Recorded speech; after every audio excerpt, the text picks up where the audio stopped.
Brett Stephens hates Donald Trump, but he wrote in fact, he said he voted for Joe Biden, even though he is essentially a conservative in his instincts.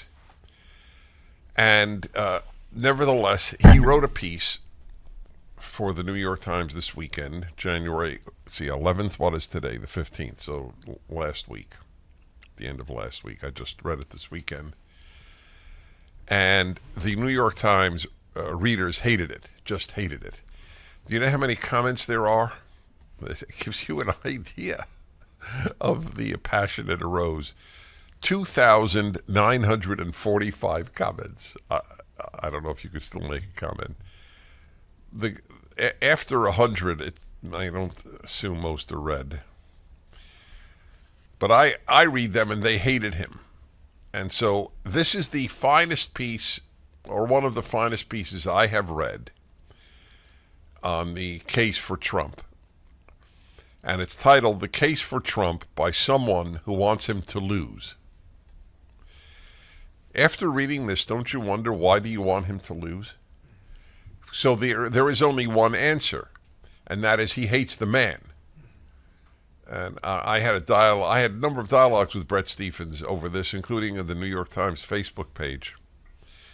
And a while ago, he wrote a column criticizing me for supporting Trump.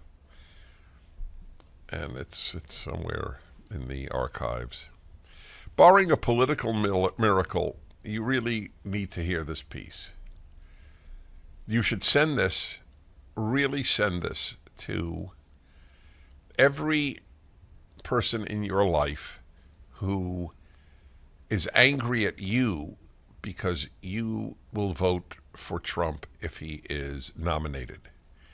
And say, this is a New York Times columnist who hates Donald Trump. Maybe you will read him, whereas you won't listen to me. This is really a good thing to do for you, for your relationships. Barring a political miracle or an act of God, it is overwhelmingly likely that Donald Trump will again be the Republican Party's nominee for president. Assuming the Democratic nominee in the fall is Joe Biden, polls show Trump with a better than even chance of returning to the White House next year. Lord help us. What should those of us who have consistently opposed him do? And he has. He has consistently opposed Donald Trump. You can't defeat an opponent if you refuse to understand what makes him formidable. For that alone, you should send this piece. Are we putting it up at DennisPrager.com? You should send this piece to your son or daughter who is deeply angry to the point of perhaps even alienation from you. You can't defeat an opponent if you refuse to understand what makes him formidable. For that alone, you should send this piece to all the Democrats in your life.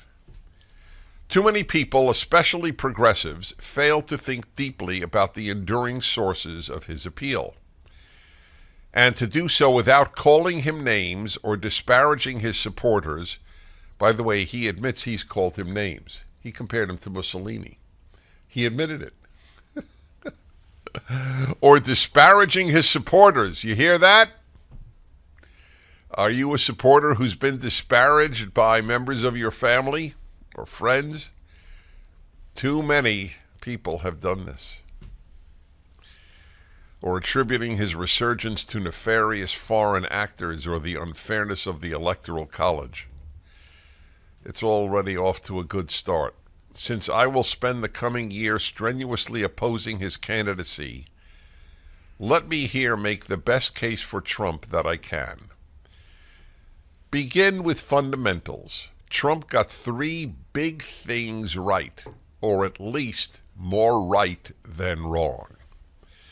Arguably the single most important geopolitical fact of the century is the mass migration of people from south to north and east to west, causing tectonic demographic, cultural, economic, and ultimately political shifts. Trump understood this from the start of his presidency, of his presidential candidacy. in 2015, the same year Europe was overwhelmed by a largely uncontrolled migration from the Middle East and Africa.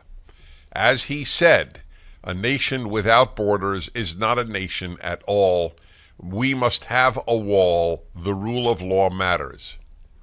Many of Trump's opponents refuse to see virtually unchecked migration as a problem for the West at all. The lines in this piece are just so true. Many of Trump's opponents refuse to see virtually unchecked migration as a problem for the West at all.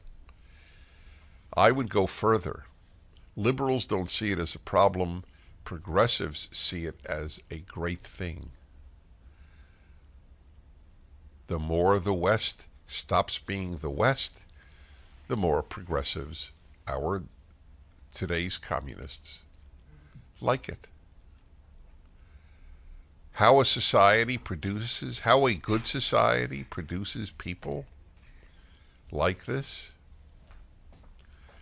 that's a real problem. Trying to figure that out. I've devoted my life to it. How have we produced so many despicable human beings who devote their lives to crushing the finest country ever made?